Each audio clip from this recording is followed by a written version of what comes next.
Y'all, it is only episode 2 and I can already tell this season about to be some bull.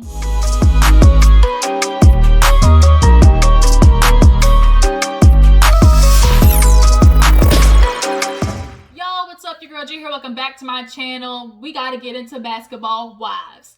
It is only episode 2 and my blood pressure is running through the roof because I'm just like in preparation of what is going to pop off when these hoes enter this house.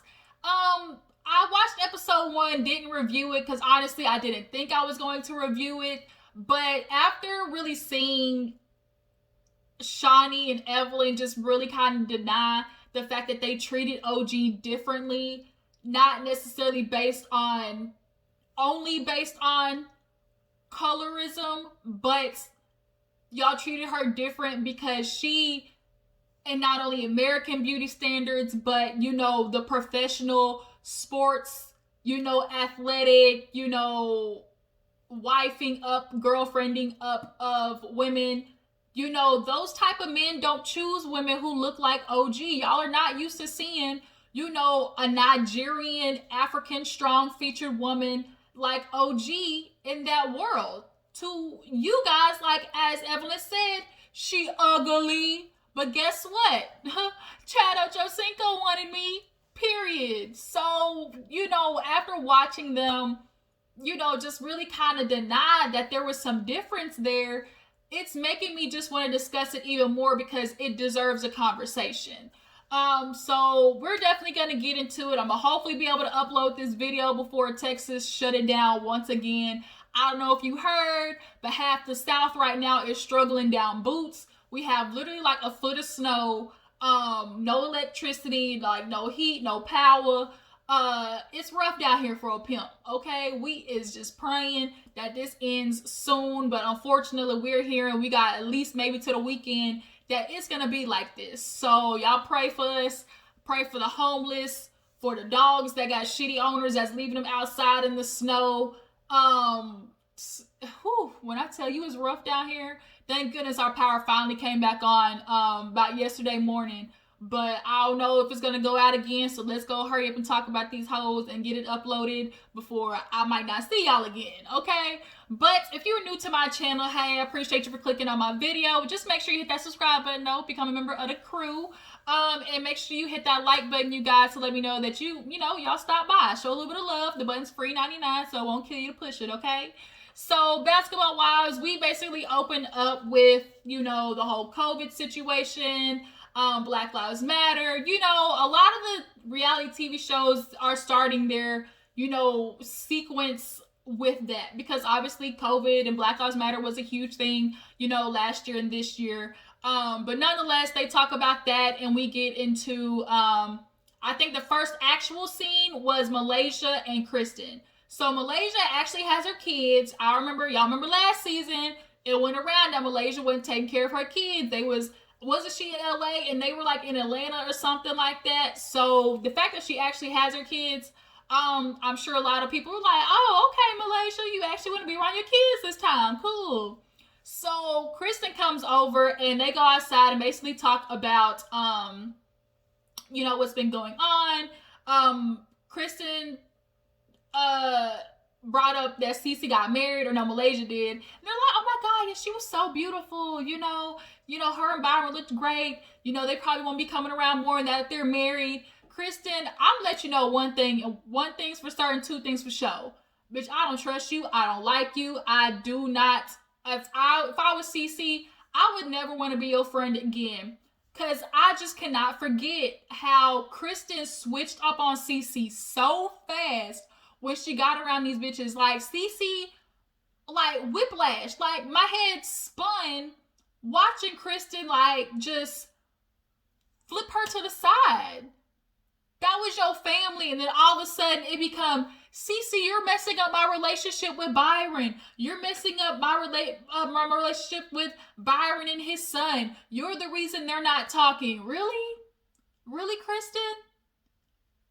Ever since then, she's been on my shit list, and she looks like she's going to stay there with how she keeps maneuvering between the two groups of ladies and just like being real fake and phony. I just do not like Kristen. I do not. But nonetheless, Her and Malaysia are sitting there talking about CC, then the Black Lives Matter thing. And well, of course, we know what Malaysia went through. So she just kind of talked about how she kind of got like PTSD dealing with the cops. And I just, I couldn't imagine being in Malaysia's situation. So, I feel for her, but I'm going to need them to stop running that through the grounds. VH1, we understand Malaysia's storyline. We got what has happened. We are very sympathetic and sorry, but y'all are wasting time constantly filming about that. That just kind of seems to be like her only thing that really is talked about. So now we're honestly saying, how has Malaysia made it this long in the show? The bitch got no storyline. Like, I'm confused. How has she made it this long? Clearly she is licking somebody's ass, Voshandia, to be on here this long. But her and Kristen, I guess they're gonna kind of be, somebody who filmed together with Malaysia. So that's kind of what happened, yada yada. So we moved from there to Shawnee being in Houston with her daughter. Shawnee, you popped out some big ass kids. I mean, I knew Shaq, obviously, with those jeans. Her daughter was sitting down, but then when she stood up, I just wasn't prepared for her to go from here to like, that bitch is tall. Rashandia, you had them big ass kids? Like, god dang. So, nonetheless, her kids are off living life. Miles is running a business. I think Miles is in the weed business with her. So he's back in LA handling that, I'm sure. But she lonely. So we go from that to Evelyn with her daughter. She's moved because y'all all know Miss Evelyn Lozada. It's just dealing with so much hurt and pain after so many people are attacking her. After the OG situation, she's made people hate her and come after her and poor me type situation. Don't nobody give no goddamn two shits about what Evelyn is going through and this struggling with OG because bitch, you did it to yourself. She has all these shoes. Her daughter's there. I am sad that she did lose her stepdad to COVID. Everybody who lost some type of person to COVID, it's unfortunate because it isn't like a normal grieving process. You don't get to go see them in the hospital or, do a funeral for them and have a whole thing. They just didn't and that's kind of what makes it worse with COVID. But, besides that fact, there wasn't really anything else going on in that scene. Honestly, this whole episode was a bunch of drawn out stuff. VH1, don't you do that shit again. Don't be drawing stuff out like this. I get it. Y'all try to make y'all money on episodes, but this episode was some bull. So after we get done with that scene, we do have Jackie with her son. She whopped him in the face with a goddamn door, but oh my God, does Dougie not look like his dad or what? He cannot deny that boy even if he wanted to. We do not need Mari for this situation, for Jackie to be like, that's that baby daddy, Mari. Look at his ears, Mari. Look at the way he smiled, Mari. You can't tell me that is not his baby, Mari. That's how we be on that show.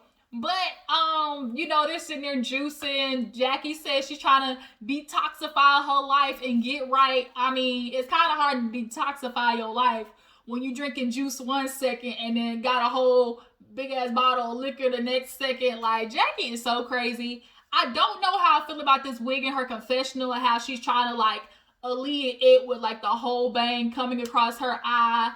I don't know how I feel about it. Y'all drop down in the comments to let me know. Do y'all like that wig that's on Jackie? That curly wig in the confessional?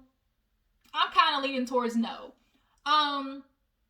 So then we see a scene where Kristen invites a mom who lost her son to police brutality.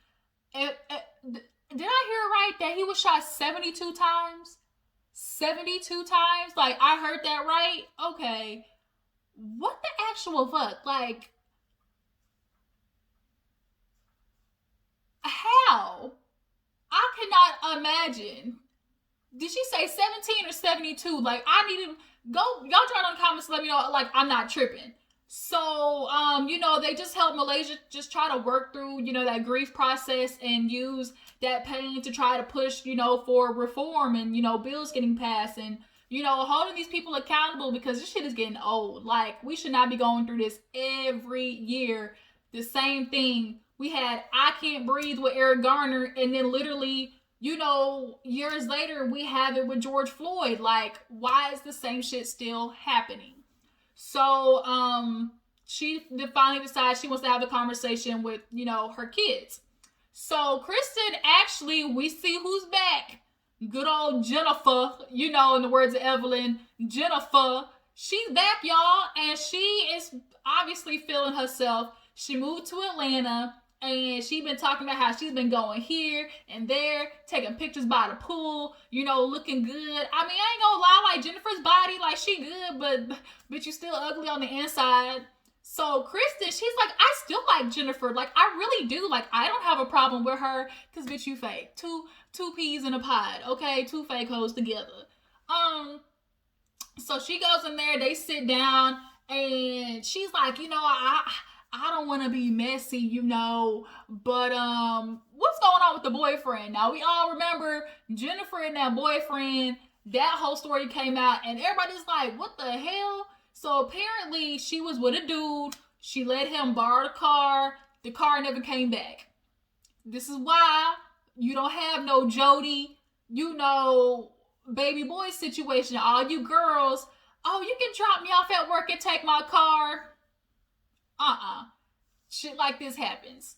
I'm pretty sure that man was African from what I remember, right? And we all know them African scammers is real in Atlanta. So she talked about how she never saw her car again.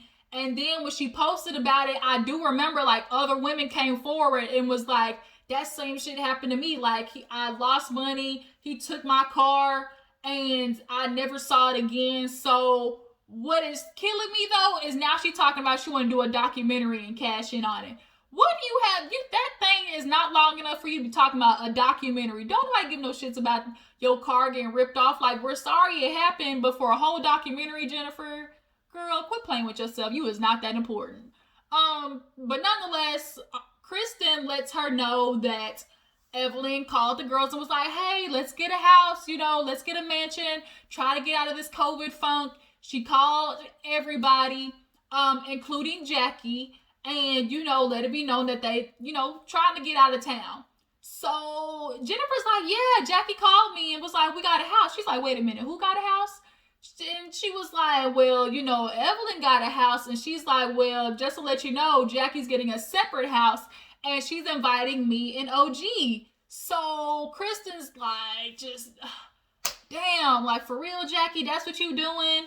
And Jennifer's like, I'm glad we got a separate house because I don't want to be around these hoes. There's no code of conduct with these bitches, And so Kristen felt some type of way and was like, let's not use bitch in the same sentence with Malaysia.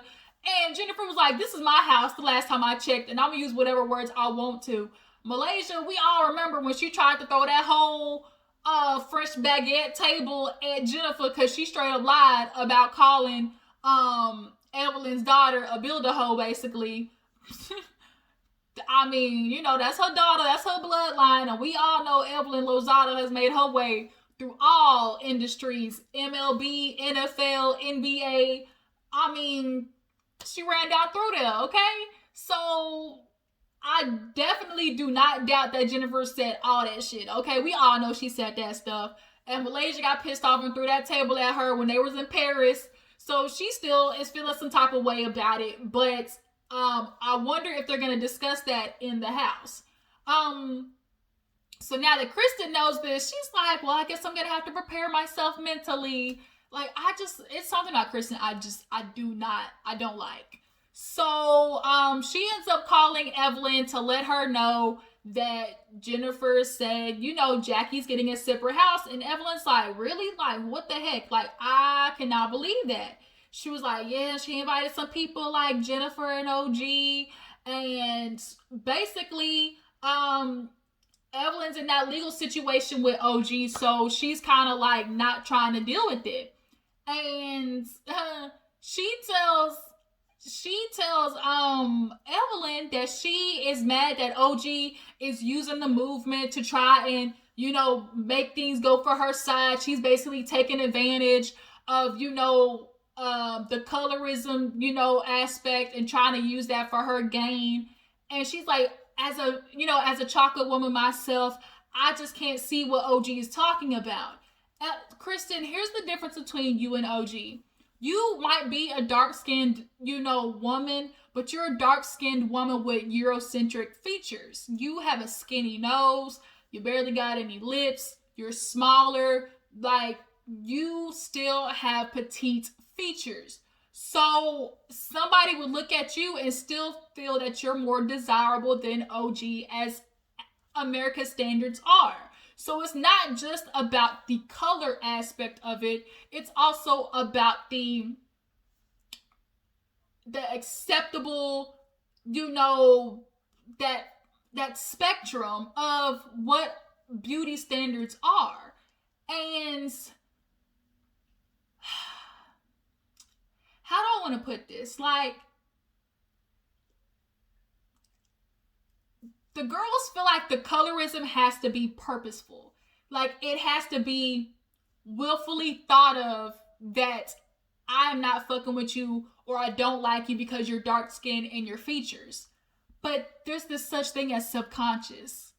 And subconsciously, I don't think that Shawnee and Evelyn, that was coming, are aware that it's possible. You may not, I'm not just messing with OG because she's, dark, but you called that bitch ugly. So obviously there's some part of you that understands that what OG looks like is not acceptable in your world. You called her ugly. And maybe not because of her color, but because of the features that go with, that type of, real African. Like, she's not from Nigeria, down there from the motherland. And that's not acceptable here in America or in the world that Evelyn and all them reside. Okay?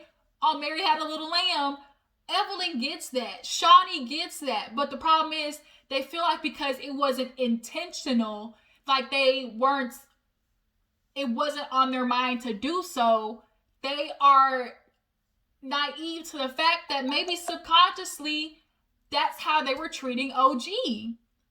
So, Kristen, because you don't understand it, does not mean it's not valid. So, after that, we do see OG talk to Kwame. Now, OG, bitch, I gotta have a talk with you, sis. Why the fuck are you moving in with Kwame? She keeps giving me, quarantine has been great with me and Kwame. We're building our dream home and we're getting prepared to have a baby. Bitch, what? Where is the ring? Where is the ring, OG? What the are you talking about, building your dream home and having a baby? Girl, I still feel like Kwame out there cheating on her, and guess what? I'm gonna feel even more worse because I bet you the bitch that he cheating on her with probably look like Evelyn Hozada, okay? Probably do look like Evelyn Hozada on her. I guarantee she does. And that's gonna be the worst part when it finally comes out that Kwame out there been dipping and doing it with his community peen. I bet you she don't look like OG. That's all I'm gonna say. OG, you stupid. Like, bitch, you giving him the whole cow. Like, they say don't let, you giving him the milk without paying for the cow. Girl, you is tripping. But she sits down at the table, tells the family about the whole house, the mansion, and they're all like, well, hopefully maybe quarantine and COVID has everybody reconsidering, the way that they're acting. So OG does talk about the lawsuit, basically because Evelyn said that, she's been facing emotional distress and defamation. Basically, you got a countersuit to try and cancel them out.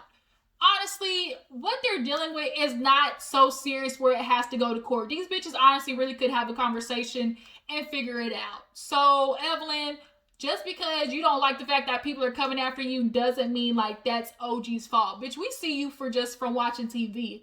You ain't gotta blame OG for that. So OG has a scene where she talks to Kwame. Kwame barely listening. He just be like, okay, yeah, all right, yeah, I'm with you, babe. And she's talking like, oh my God, the whole colorism thing, you treated me different because I'm darker, like that's colorism. Clearly Kwame has had this conversation with her many, many times. All he knows is to say, yes, honey, and nod his head and agree. That's where he's at right now. Jackie, we see from the preview, gets the house with Jennifer and OG, and they're totally separate. The other girls are on that side of the house. Oh, they did invite, is her name like Leva or something like that? Lamar's ex-wife, Phoebe, Furby. We all know she, Febreze. Who is it that calls her Febreze? I can't remember who it was. She's invited as well. So finally, we're picking up and doing something. These first 2 episodes were just like, a bore. But we gonna definitely catch these hoes, and we gonna talk shit about them and try to get them together, because y'all need to learn. Like, nobody's gonna be putting up with this, oh my God, I didn't know. And Shani, you got some owning up to do, because at the end of the day, you're not making sense of how Evelyn, for years, that bitch didn't hop a table. She threw a wine bottle. She even knocked the bitch in the head with a clutch. And never once did we get, oh my God, we gotta separate her because the girls are afraid of her. Everybody, we just can't have anybody that aggressive around. But the minute OG looks at y'all and says, bitch, you feeling froggy, leap, try it if you want to, play with it if you want to, I dare ya. The minute she drops one of those, it's like, shaking in my boots. Ooh, this bitch to shake the table. Like, y'all acting like she literally tried to come for y'all's life. Shani, no, that deserves a conversation. And we gonna talk about it, period. These hoes are gonna run my blood pressure up this season. But for you guys, we gonna talk about it, okay? That's where we at. That's the episode, you guys. I don't know. Y'all drop down in the comments, tell you how I feel about it. Can't talk about these hoes anymore. I definitely want to get into an episode of Daily Squeeze, because so much has popped off that I really ain't got a chance to talk about. But so far, you guys, just tell me how you feel about what's going on. Drop down in the comments and let me know. I appreciate y'all for tuning in. Don't forget to like, subscribe, and I'll catch y'all hoes later. Deuces.